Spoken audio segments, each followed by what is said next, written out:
और आज one day match हुआ। दो अलग अलग पिच पर दो दिग्गज उतरे। छिंदवाड़ा से 9 बार सांसद रह चुके कमलनाथ मैदान में थे तो बुधनी में लगातार 4 बार चुनाव जीत चुके शिवराज सिंह चौहान ने जमकर सियासी बैटिंग की। दोनों हॉट सीट पर हैं। दोनों के अपने अपने क्षेत्र में तूती बोलती है। एक तरफ कमलनाथ छिंदवाड़ा को साध रहे थे तो वहीं दूसरी तरफ शिवराज सिंह चौहान बुधनी के लोगों को समझा रहे थे। छिंदवाड़ा और बुधनी में इस वक्त सियासी हलचल कैसी है, वहां की सियासी पिच की रिपोर्ट क्या है, देखिए जरा।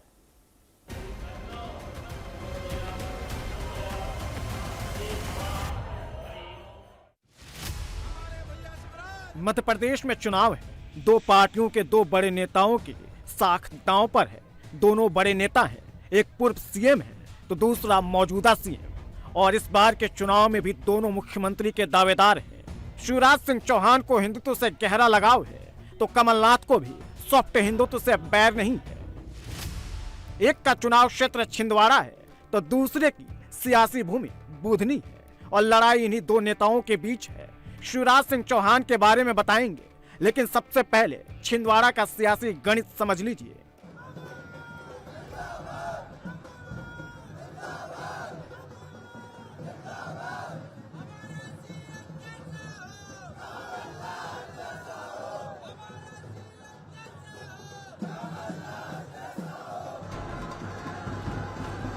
लाखों की भीड़, ढोल नगाड़े और नारेबाजी के साथ मंदिर मंदिर पूजा पाठ कर कमलनाथ ने छिंदवाड़ा में आज अपना नॉमिनेशन कर दिया।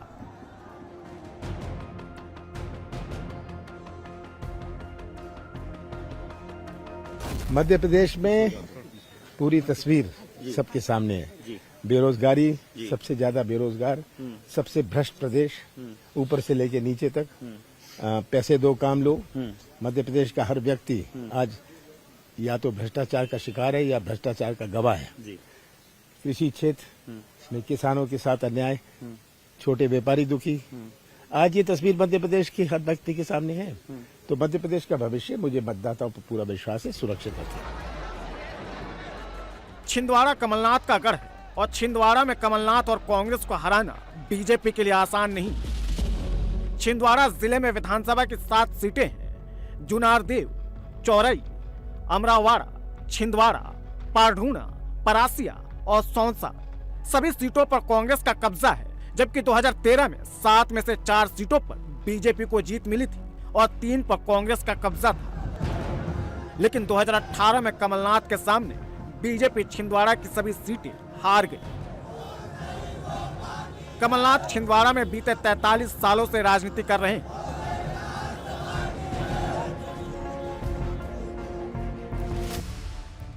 दो 2018 में बीजेपी के गुजरात और यूपी मॉडल के खिलाफ कमलनाथ ने छिंदवाड़ा मॉडल के साथ चुनाव लड़ा था। सवाल ये है, क्या है छिंदवाड़ा मॉडल? छिंदवाड़ा में 3 राष्ट्रीय राजमार्ग है। हायर एजुकेशन के लिए मेडिकल, इंजीनियरिंग और पॉलिटेक्निक कॉलेज है। जिले में सभी नेशनल बैंक है। कई पर्यटन स्थल है। लोगों की आस्था को ध्यान में रखते हुए सबसे बड़ी हनुमान जी की प्रतिमा भी मौजूद है। बात अगर कमलनाथ के छिंदवाड़ा विधानसभा सीट की करें तो बीजेपी यहां कई बार कांग्रेस और कमलनाथ को चौंका चुकी है। 2008 में कांग्रेस के दीपक सक्सेना ने बीजेपी प्रत्याशी चौधरी चंद्रभान सिंह को महज 3444 वोटों से हराकर बड़ी मुश्किल से जीते थे। लेकिन 2013 में बीजेपी प्रत्याशी चौधरी चंद्रभान सिंह ने दीपक सक्सेना को 24,778 वोटों से हराकर छिंदवाड़ा सीट को कांग्रेस से छीन लिया। 2018 में दीपक सक्सेना और चौधरी चंद्रभान सिंह एक बार फिर से आमने सामने थे और इस बार दीपक सक्सेना 14,557 वोटों से चुनाव जीते। लेकिन कमलनाथ के सीएम बनने के बाद 2019 में इस सीट पर उपचुनाव हुआ और कमलनाथ बीजेपी प्रत्याशी विवेक बंटी साहू को 25,837 वोटों से हराकर चुनाव जीत गए। छिंदवाड़ा में कमलनाथ का सियासी कद कितना बड़ा है, इसी से अंदाजा लगाया जा सकता है कि पिछले 12 लोकसभा चुनाव में से 11 बार कमलनाथ या उनके परिवार का कोई सदस्य छिंदवाड़ा से सांसद चुना गया है। 9 बार तो अकेले कमलनाथ छिंदवाड़ा लोकसभा सीट से सांसद चुने गए हैं। कमलनाथ सिर्फ एक बार बीजेपी के दिग्गज नेता सुंदर लाल पटवा से लोकसभा चुनाव हारे हैं। फिलहाल छिंदवाड़ा लोकसभा सीट से उनके बेटे नकुलनाथ सांसद हैं।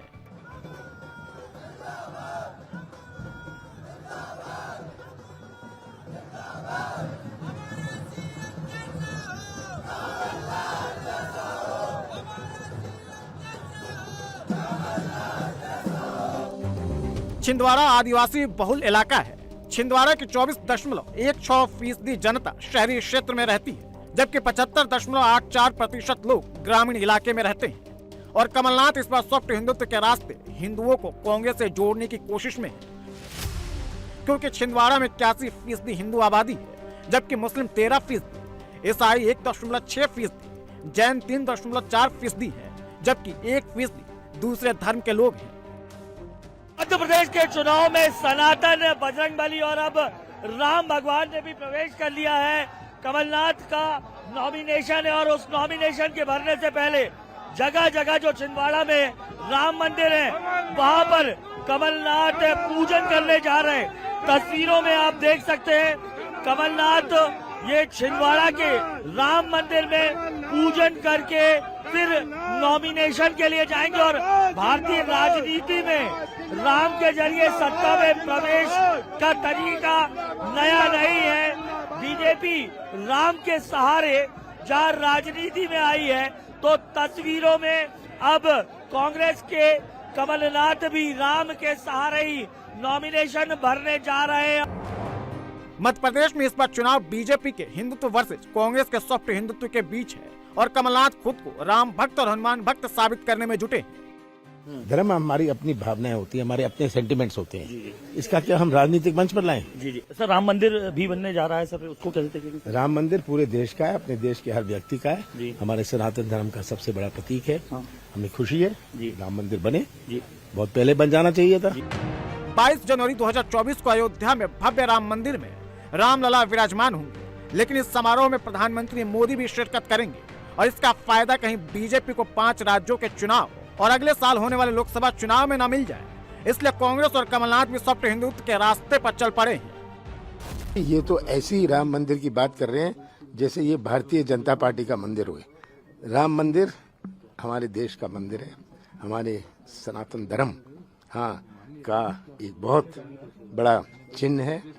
तो ये किसी पार्टी का क्या है राम मंदिर? आज हमें सौभाग्य मिला है कि हम भगवान राम का भव्यतम मंदिर बनता देख पा रहे हैं।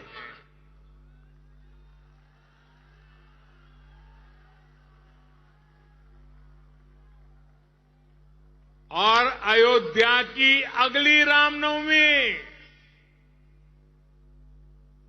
रामनवमी पर रामलला के मंदिर में गुंजा हर स्वर पूरे विश्व को हर्षित करने वाला है। और कमलनाथ को पता है कि बिना हिंदुओं के वोट मध्य प्रदेश में कांग्रेस की सरकार नहीं बन सकती। इसलिए कमलनाथ और कांग्रेस आलाकमान पहले से सॉफ्ट हिंदुत्व के रास्ते पर चल पड़ा है। हिंदुओं को साधने के लिए कमलनाथ बाबा बागेश्वर और पंडित प्रदीप मिश्रा का कथा भी करवा चुके हैं।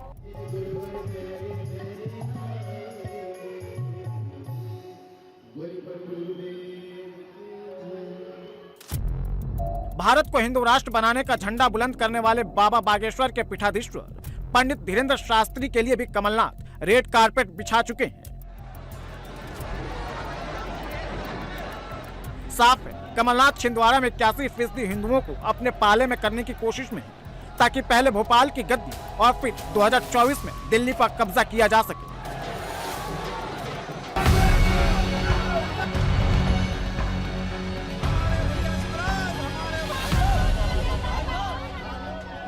कमलनाथ को उन्हीं के गढ़ में पटखनी देने के लिए शिवराज सिंह ने हनुमान लोक का दांव चला है।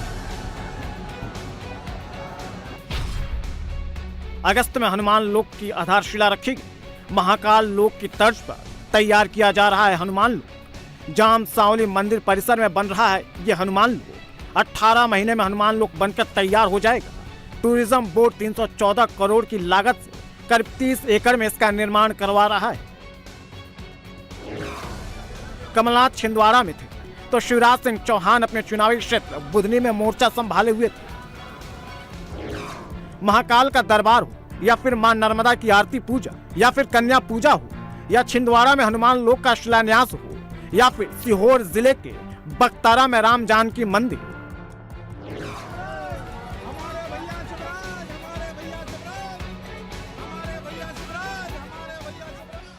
शिवराज सिंह जहां भी रहते हैं वहां मंदिर जाना नहीं भूलते हैं। आस्था से शिवराज सिंह चौहान का एक गहरा लगाव है और बीजेपी से हिंदू वोटर्स को तोड़ने के लिए कांग्रेस सॉफ्ट हिंदुत्व के रास्ते पर चल रही है।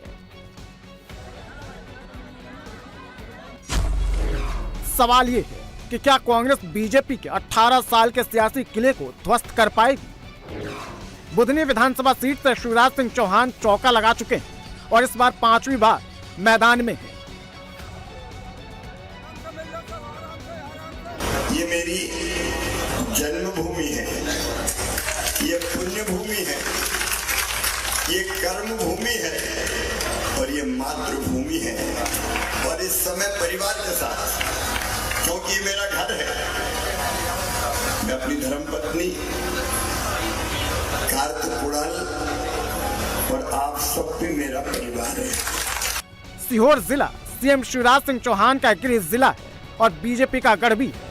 सीहोर में बीजेपी किसी भी चेहरे को चुनावी मैदान में उतार दे तो जीत बीजेपी की ही होगी। सीहोर जिले में विधानसभा की 4 सीटें हैं। सीहोर, बुधनी, इच्छावर और आष्टा, चारों सीटों पर बीजेपी का कब्जा है। सीहोर के सभी सीटों पर ज्यादातर बीजेपी का ही कब्जा रहा है और इसका श्रेय शिवराज सिंह चौहान को ही जाता है। इस बार बुधनी सीट से कांग्रेस ने शिवराज सिंह के खिलाफ विक्रम मस्ताल को प्रत्याशी बनाया है। सवाल ये है कि टीवी के हनुमान शिवराज सिंह के सियासी किले को उठा पाएंगे, क्योंकि साल 2006 में शिवराज सिंह चौहान 36,000 से ज्यादा वोटों से जीते थे। साल 2018 में 41,525 वोटों से जीते। साल 2013 में 84,805 मतों से जीत दर्ज की, जबकि साल 2018 में 58,999 मतों से चुनाव जीते थे। अपन इतने साल कांग्रेस का राज देखा, सड़कों के बारे में रमाकांत जी बताने की जरूरत है क्या? आपने जो कहा विकास के लिए सड़कों का जाल, मेरी बहनों को पीने के पानी के लिए गांव में टंकियां, घरों में नल और टोटी वाला नल लगा के पानी देने का चमत्कार किया तो तुम्हारे भाई शिवराज सिंह चौहान और भारतीय जनता पार्टी की सरकार ने